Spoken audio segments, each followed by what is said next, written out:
નમસ્કાર, Gujarat ફર્સ્ટના social media પ્લેટફોર્મમાં આપનું સ્વાગત છે. હું છું આપની સાથે વિકાસ મકવાણા. તો મિડલ ઇસ્ટનું યુદ્ધ કે જે હવે આ યુદ્ધને 45 દિવસ કરતાં વધારેનો સમય થઈ ગયો છે અને હવે લાગી રહ્યું છે કે આ યુદ્ધ એક નાજુક મોડમાં પહોંચી ગયું છે. ગમે ત્યારે એસ્કેલેશન થઈ શકે છે, કારણ કે પહેલાં તો અમેરિકાએ રિઝિમ ચેન્જની વાત કરી હતી, પણ હવે આખું યુદ્ધ સ્ટ્રેટ ઓફ હોર્મુઝ પર અત્યારે એના પર ફોકસ થઈ ગયું છે અને અમેરિકાના જહાજો અત્યારે ઇન્ડિયન ઓશિયનમાં ઊભા છે. લગભગ 15 કરતાં વધારે વોરશિપ હોય કે પછી એમના જે વિમાનો છે, ફાઇટર જેટ, એ પણ ત્યાં છે. એરક્રાફ્ટની મદદથી, એરક્રાફ્ટ કેરિયરની મદદથી ગમે ત્યારે કોઈ વિધ્વંસક હુમલો થઈ શકે છે, કારણ કે ઈરાને જે સ્ટ્રેટ ઓફ હોર્મુઝ બ્લોક કરી રાખ્યું છે, એમણે કહ્યું અમારી મંજૂરી વિના અહીંયાથી જહાજ પસાર નહીં થાય. હવે એની સામે અમેરિકા પણ મિરર ઇફેક્ટ કરી રહ્યું છે. અમેરિકા પહેલાં તો એને ધમકી આપી કે તમારે સ્ટ્રેટ ઓફ હોર્મુઝ ઓપન કરવું જ પડશે. ઈરાને ઓપન ન કર્યું. હવે અમેરિકા કહી રહ્યું છે કે અમે પણ એને બ્લોક કરીશું. તમે જેટલી પણ તે જહાજો જે ઈરાનને ટોલ આપીને ત્યાંથી નીકળે છે, અમે એને અહીંયાથી આગળ નહીં જવા દઈએ, એવી વાત અમેરિકા તરફથી કરવામાં આવી છે. અને પછી એની સામે ચાઇનાએ પણ ધમકી આપી દીધી છે અમેરિકાને કે જો આવી હિમાકત કરી તો પછી એનો બરાબરનો જવાબ પણ આપવામાં આવશે. અને જો ચાઇનાના કોઈ પણ એવા જહાજ પર એટેક થઈ ગયો તો વિધ્વંસક હુમલો થઈ શકે છે. અને ઘણા બધા પ્લેયર્સ આમાં એક બાદ એક જોડાઈ રહ્યા છે. સ્પેનનો અલગ મોરચો ખુલી રહ્યો છે. ફ્રાન્સ અને યુકે અલગ અલગ રણનીતિ સાથે આગળ વધી રહ્યા છે. ઈરાન આખરે શું કરી રહ્યું છે, ઈરાન આ ધમકીઓનો શું જવાબ આપે છે, એ પણ સમજવાનો પ્રયત્ન કરીશું. શરૂઆત કરીએ એનાલિસિસને, પણ સૌથી પહેલા જેડી વેન્સ કે જે પાકિસ્તાનમાં પહોંચ્યા હતા ઇસ્લામાબાદ ટોકમાં, કે જ્યાં એ વાતચીત સફળ ન રહી, પણ હવે એની સામે જેડી વેન્સ તરફથી શું કહેવામાં આવ્યું છે. અમેરિકાના ઉપરાષ્ટ્રપતિ જેડી વેન્સ કહી રહ્યા છે, J.D. Vance said the Iranian delegation in Pakistan lacked authority to finalize a deal and needed approval from higher leadership. This is ultimately why we left Pakistan, because what we figured out is that they were unable. એટલે કે આ છે JD vans. એમના focus news સાથેની વાતચીતમાં એમણે આ વાત કરી હતી. એમણે કહ્યું કે ઈરાન પાસે કોઈ અત્યારે લીડરશિપ ત્યાં ઈરાનમાં છે જ નહીં. ઈરાનની વાત કરી રહ્યું છું. એટલે કે એમની વાત, એમનો સંકેત એ છે કે અમે ટેબલ પર તો આમને સામને બેઠા હતા, અમે ઘણા બધા મુદ્દા ઈરાનને સમજાવ્યા, ઘણી બધી અમારી વાતો મૂકી, પણ પછી એને એ ડીલ લોક કરવા માટે ઈરાનને વારંવાર ત્યાં સંપર્ક કરવો પડે છે. એટલે કે એ પછી અયાતુલ્લા ખામેની હોઈ શકે છે કે પછી બીજા કોઈ નેતા એમની સાથે. એટલે કે એ ડેલિગેશન પોતે નિર્ણય કોઈ નથી લઈ શકતું. એટલા માટે જ પછી અમે ટેબલ પરથી ઊભા થઈ ગયા, એવી વાત અત્યારે જેડી વેન્સ તરફથી કરવામાં આવી. પણ જેડી વેન્સ પણ પોતે જાણે છે કે ઈરાનનું ડેલિગેશન પાકિસ્તાનમાં બેઠા બેઠા ત્યાં કોઈની સાથે પણ સંપર્ક ન કરી શકે, કારણ કે જો સંપર્ક કર્યો તો ઇઝરાયલ તો એક ઘાત લગાવીને બેઠો જ છે. એમને જેટલો પણ ડેટા મળી જાય સીધી રીતે સ્ટ્રાઇક કરી શકે છે. એટલા માટે જ ઈરાને વાત ન કરી. પણ એક આવું બહાનું આપવામાં આવ્યું છે અમેરિકા તરફથી કે ભાઈ અમે ત્યાં ડીલ કોઈ ફાઇનલ આ લોકોના કારણે ન થઈ શકે, અમે તો ઘણા બધા મુદ્દા ટેબલ પર મૂક્યા હતા. હવે આ બધાની વચ્ચે ડોનાલ્ડ ટ્રમ્પ, કે જેમણે સ્ટ્રેટ ઓફ હોર્મુઝમાં બ્લોકેડની જાહેરાત કરી છે, એ ટ્વીટ તો જોઈ લે, પરંતુ તમે અહીંયા મેપની મદદથી જોઈ લો. આ છે લગભગ 33 કિલોમીટરનો એરિયા સ્ટ્રેટ ઓફ હોર્મુઝ, કે જેને ઈરાને લોક કરેલું છે. અહીંયા આ તમામ એરિયામાં માઇન્સ પણ લગાવવામાં આવી છે અને એ જ કહેવામાં આવે છે અહીંયા કે જો અહીંયાથી કોઈ જહાજ નીકળ્યા અમારી મંજૂરી વગર તો એ તબાહ થઈ જશે. એ એરિયા લોક કર્યો છે. હવે અમેરિકા શું કહી રહ્યું છે? અમેરિકા કહી રહ્યું છે કે અમે પણ આ આખો એરિયા બ્લોક કરીશું. એ પછી ઇન્ડિયન ઓશન હોય કે પછી પર્શિયન ગલ્ફ. યુએઈની મદદથી અમેરિકા અહીંયા કેટલાક વોરશિપ ગોઠવી રહ્યું છે, સાથે આ એરિયામાં પણ ગોઠવી રહ્યું છે. હવે અમેરિકા કહી રહ્યું છે કે જેટલા પણ જહાજ ઈરાન પોતાની મંજૂરીથી મોકલે છે એ તમામ જહાજ અમારી મંજૂરી બાદ જ આગળ વધી શકશે. અને એને સીધો એમનો જે લક્ષ્યાંક છે એ ચાઇના તરફ છે, કારણ કે ચાઇના રોજ ઈરાન પાસેથી 1 મિલિયન બેરલ ઓઇલ ખરીદે છે અને સીધી રીતે ઈરાનને તે ફાયદો પણ પહોંચાડે છે. અને અહીંયા જેવી રીતે ચાઇનાનો જો જહાજ અટકી જાય, ચાઇનાના ડિફેન્સ મિનિસ્ટર તરફથી સીધી રીતે અમેરિકાને ધમકી આપવામાં આવી અને ઈરાન જે કરી રહ્યું છે એને સમર્થન પણ આપ્યું. ચાઇના કહી રહ્યું છે કે અમે અત્યારે આ યુદ્ધમાં ક્યાંય નથી, ના અમે ઈરાનને કોઈ મદદ કરી છે, પણ જો અમારા જહાજને તમે નુકસાન પહોંચાડ્યું તો અમે પણ એનો બરાબરનો જવાબ આપીશું. શું કહી રહ્યા છે ડોનાલ્ડ ટ્રમ્પ? ડોનાલ્ડ ટ્રમ્પે કહ્યું Iran's navy is laying at the bottom of the sea. તળિયે ગઈ છે નેવી, કમ્પ્લીટલી ઓબ્લેટરેટ 158 શિપ્સ, એટલે કે 158 જહાજ અમે તોડી પાડ્યા છે, એવો દાવો છે ડોનાલ્ડ ટ્રમ્પનો. સાથે સાથે ડોનાલ્ડ ટ્રમ્પ કહી રહ્યા છે, if any of this ships come anywhere close to our blockade, they will be immediately eliminated using the same system of kill that we use against the drug dealers on the boat of the sea. Donald ટ્રમ્પે ધમકી આપી છે કે અમે જેટલો area બ્લોકેડ કર્યો છે, નજીકમાં કોઈ જો જહાજ આવશે તો અમે એને તબાહ કરી નાખીશું, એવી વાત કરવામાં આવી છે. ઈરાન હવે એના પર કેવી મજાક ઉડાવી રહ્યું છે. ઈરાનના જે હૈદરાબાદમાં એમ્બેસી આવેલી છે ભારતમાં, એમના તરફથી આ ટ્વીટ કરવામાં આવ્યું. You know what? Iran will block the US blockade of the Strait of Hormuz. એવી વાત કરવામાં આવી છે. તમે જો આ મેપ એમણે મૂક્યો છે કે આટલો એરિયા ઓલરેડી ઈરાને બ્લોક કરેલો છે, તો આખરે શું યુએસ બ્લોક કરવા માંગે છે ખબર નથી પડતી. બીજી સૌથી મહત્વની બાબત પર નજર કરીએ તો આ એક રસપ્રદ વિડીયો ઈરાન તરફથી રિલીઝ કરવામાં આવ્યો છે 2 દિવસ પહેલા, કે આપણે જે જોયું હતું કે જે 2 વોરશિપ છે તે ત્યાંથી પાછળ જતી રહી હતી, ઇન્ડિયન ઓશનમાં જતી રહી હતી ઈરાનની ધમકી બાદ.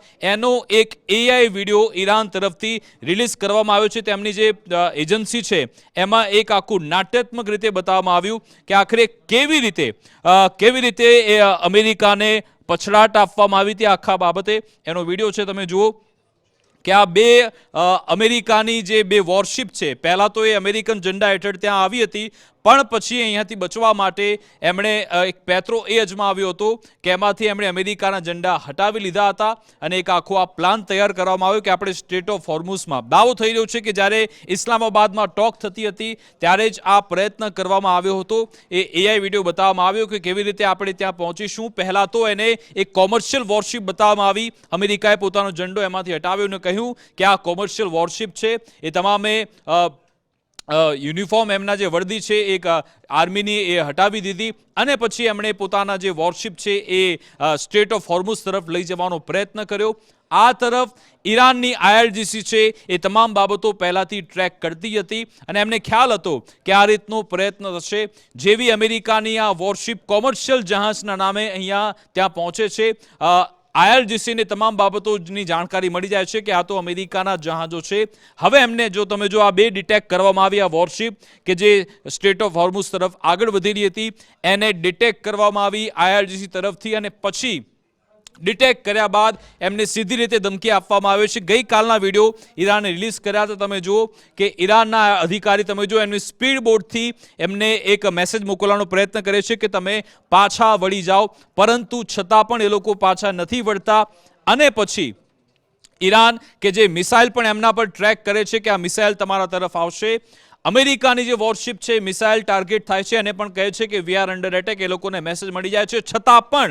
છતાં પણ અમેરિકા એમના જે ત્યાંના જે ફિમેલ કલીગ છે, જો એમની સાથે વાતચીત કરતા એ કહે છે એ ઇન્ટરનેશનલ સી લો છે, કાયદાઓ છે, એ વિશે વાત કરે છે, જો કે એને પણ નકારી દેવામાં આવે છે. આખો આ વિડીયો છે કે જેમાં જો કે કેવી રીતે આ માહોલ બન્યો હતો. એક રીતે જો આ એમના લેડી કે જે કહે છે આંતરરાષ્ટ્રીય સી લેવલ કાયદાની વાત કરે છે, જો કે એની સામે પણ પછી આઈઆરજીસી કહે છે કે તમારે અહીંયાથી નીકળી જવું જ પડશે ને પછી એમની પર એ ડ્રોન ફેંકવામાં આવશે.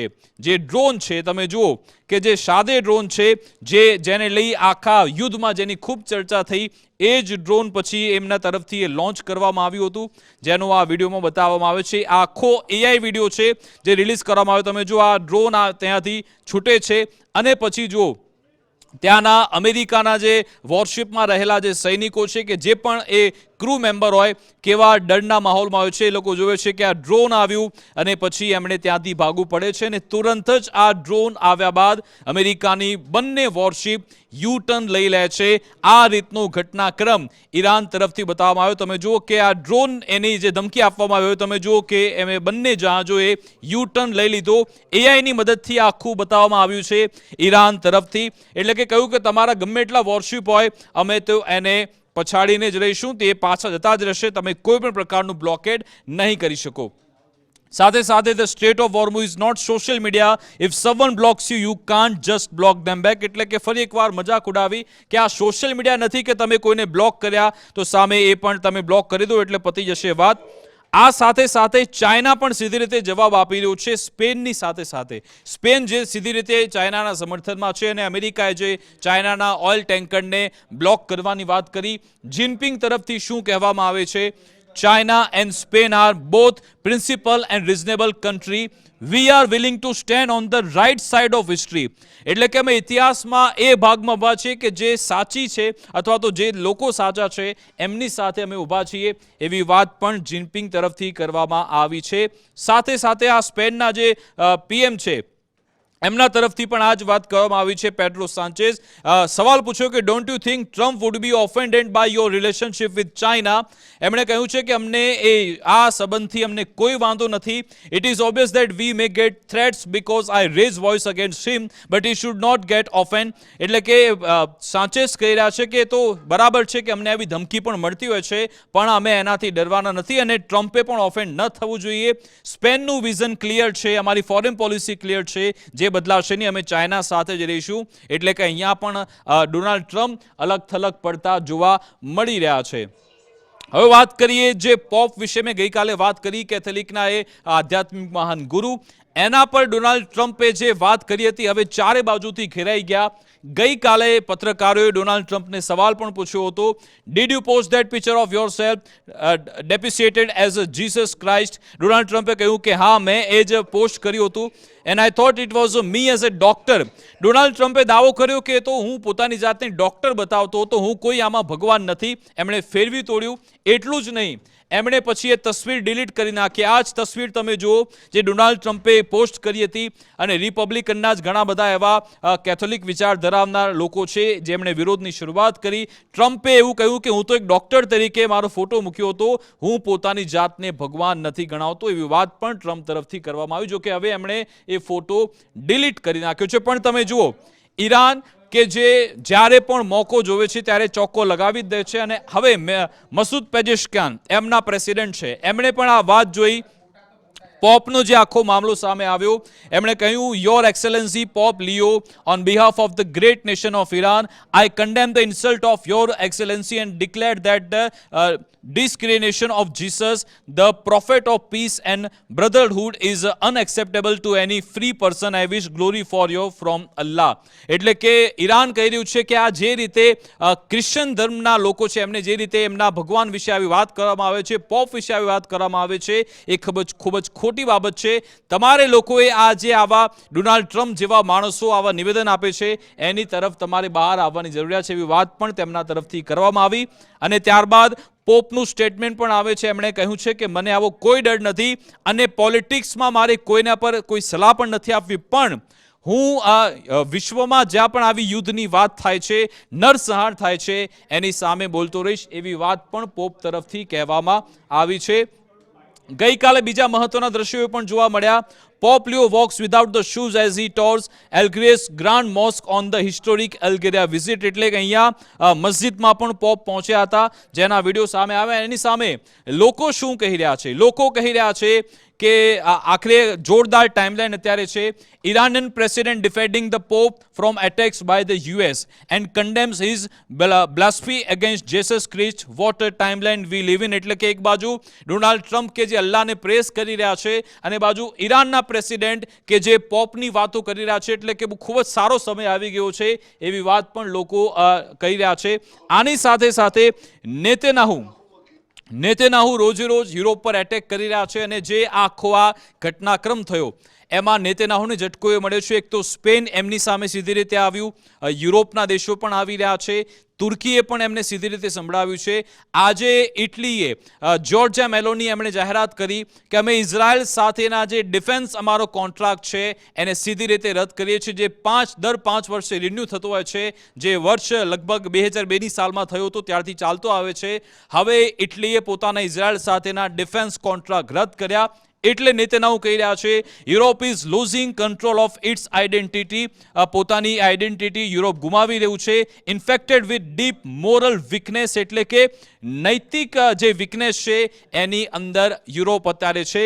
સાથે સાથે આમના વિદેશમંત્રી, ઇઝરાયલના વિદેશમંત્રીએ ખૂબ જ તેજાબી નિવેદન આપ્યું છે કે યુરોપ અત્યારે શાહમુગ જેવું છે, એમણે રણમાં પોતાનું માથું છુપાવીને રાખ્યું છે, એવી વાત પણ ઇઝરાયલ તરફથી કરવામાં આવી છે.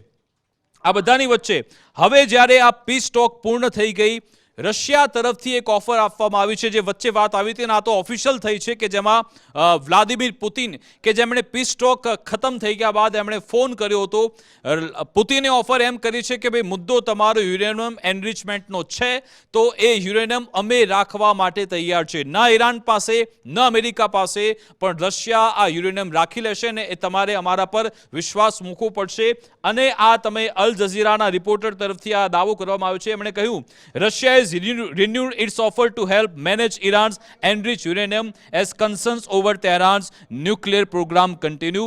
એટલે કે પુતિન તરફથી વધુ એકવાર આ ઓફર મૂકવામાં આવી છે કે તમે આ અત્યારે ઝઘડો બંધ કરી દો, શાંતિ લાવી દો, અમે એ યુરેનિયમ રાખવા માટે તૈયાર છીએ, એવી વાત પણ કરવામાં આવી. સાથે સાથે તહેરાનમાં એક બીજા મહત્વના મેસેજ એ મળ્યા છે કે રશિયાએ જે એક ન્યુક્લિયર પ્રોગ્રામ માટે પોતાના જે માણસો ઈરાનમાં રાખ્યા હતા, તહેરાનમાં રાખ્યા હતા, જે ન્યુક્લિયર પાવર પ્લાન્ટ છે, રશિયાએ તમામ પોતાના એ કર્મીઓને ત્યાંથી હટાવી દીધા છે. Russia is withdrawn almost all it staff from Iran sole nuclear power plant built and operated with help of Moscow, says the head of the Russia atomic energy agency Alexey લિખેચેવ.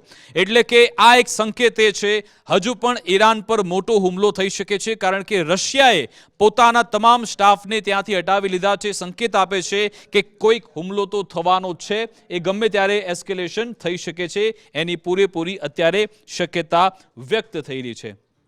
સાથે સાથે બીજા એક CNN તરફથી સમાચાર એ છે કે ભલે પહેલા તબક્કાની વાતચીત પૂર્ણ થઈ ગઈ હોય, પણ હવે સમાચાર એ છે કે ફરી એકવાર પાકિસ્તાનમાં જ બીજા તબક્કાની વાતચીત થઈ શકે છે. Trump official are considering a possible second in person meeting with Iranian official before the ceasefire expire next week. એટલે કે 8 એપ્રિલથી જે 2 સપ્તાહના સીઝફાયરની શરૂઆત થઈ હતી, જો કે હજુ પણ શક્યતા તપાસવામાં આવી રહી છે વધુ એક બેઠક થઈ જાય અને બંને આમને સામને આવે, પણ એની શક્યતા અત્યારે ખૂબ જ ઓછી જોવા મળી રહી છે. આ બધાની વચ્ચે અમેરિકામાં જોરદાર વિરોધ થઈ રહ્યો છે. ઇઝરાયલને જે મદદ કરી રહ્યું છે અમેરિકા, તમે જુઓ, અમેરિકાના નાગરિકો રસ્તા પર આવ્યા. ન્યુયોર્કના દ્રશ્યો છે જ્યાં લોકો વિરોધ કરી રહ્યા છે કે હવે તમે ઇઝરાયલને વેપન આપવાનું, હથિયાર આપવાનું બંધ કરી દો, કારણ કે અમેરિકાની જનતાનું એ નુકસાન થઈ રહ્યું છે. તમે જુઓ, મોટી સંખ્યામાં લોકો રસ્તા પર ઉતરી આવ્યા. Stop the US Israel war machine, stop bombing Iran, Lebanon, Palestine, Schumer or Gillibrand, stop arming Israel. આ તમામ બાબતો ત્યાં અમેરિકામાં કહેવામાં આવી રહી છે. સાથે સાથે ઈરાન તરફથી શું કહેવામાં આવ્યું? IRGC સ્પોક્સપર્સન છે બ્રિગેડિયર જનરલ હસીન મોહિબી, એમણે કહ્યું કે જો યુદ્ધ વધારે ચાલ્યું, if the war continues, we will reveal capabilities the enemy has no idea exist. એટલે કે જો યુદ્ધ આગળ ચાલે છે તો હજુ પણ ઘણી બધી અમારી એવી ક્ષમતા છે જેને અમે દુશ્મન દેશને બતાવી નથી. જો તમે એવી હિમાકત કરશો તો અમે એના માટે પણ રેડી છીએ, એવી વાત પણ એમના તરફથી કહેવામાં આવી છે. હવે આ જે સ્ટ્રેટ ઓફ હોર્મુઝ છે, જ્યાં તમે જુઓ કે આપણો આ ભારત દેશ અને ઇન્ડિયન ઓશિયનમાં અત્યારે ઘમાસાણ થવાનું છે, નક્કી છે. સમુદ્રની છાતી પર અહીંયા મોટું ઘમાસાણ થાય એની પૂરેપૂરી શક્યતા છે, કારણ કે અમેરિકાના જ વોરશિપ અહીંયા પહોંચી ગયા છે. એમનો દાવો છે કે અહીંયાથી જેટલા પણ ટેન્કર પસાર થાય એ અમેરિકાની મંજૂરીથી પસાર થવા જોઈએ, એ દાવો થયો છે. પણ સાથે સાથે ચાઇના સહિતના દેશો, UK, ફ્રાન્સ, એ પણ અલગ અલગ રણનીતિ સાથે આગળ વધી રહ્યા છે. જોઈશું કે આમાં શું થાય છે. અને સાથે સાથે 2 મહત્વના ચેક પોઈન્ટ છે. એક અહીંયા સ્ટ્રેટ ઓફ હોર્મુઝ છે, સાથે સાથે અહીંયા વધુ એક જે પોઈન્ટ આવેલો છે એ પણ લોકઅપ કરવાની એની વાત છે કે જો એના પર કોઈ એ પ્રકારનો હુમલો થઈ ગયો તો પછી આ વાત ખૂબ જ આગળ નીકળી શકે છે, એની પૂરેપૂરી શક્યતા છે. 2 ચેક પોઈન્ટ છે. હવે જોઈશું કે આગળ અમેરિકા કોઈ મોટો હુમલો કરે છે કે પછી બધું નાટ્યાત્મક રીતે શાંત પડે, કારણ કે ટ્રમ્પે વધુ એકવાર ડીલ કરવાની વાત કરી. એમણે કહ્યું કે ઈરાનના કેટલાક લોકો અમારી સાથે સંપર્કમાં છે, એ લોકો ડીલ કરવા માંગે છે. શું કોઈ ડીલ થાય છે કે પછી અચાનક ગમે ત્યારે, કારણ કે ઇઝરાયલે પણ કહ્યું કે સ્ટ્રેટ ઓફ હોર્મુઝને બ્લોકેટ કરવા માટે અમે પણ અમેરિકા સાથે છીએ અને ઇઝરાયલ આવા હુમલા કરવામાં માહેર છે. ઇઝરાયલ તરફથી જો કોઈ આવા જહાજ પર હુમલો થઈ ગયો તો યુદ્ધ આગળ વધી શકે છે. જોઈશું કે આ બધાની વચ્ચે વધુ એક ટેબલ ટોક થાય છે કે પછી યુદ્ધ થાય છે, એ તમામ બાબતો ટ્રેક કરતા રહીશું. અમારી વિશેષ રજૂઆત અંતર્ગત બસ આટલું જ. આપ જોતા રહો ગુજરાત ફર્સ્ટ ન્યૂઝ. નમસ્કાર.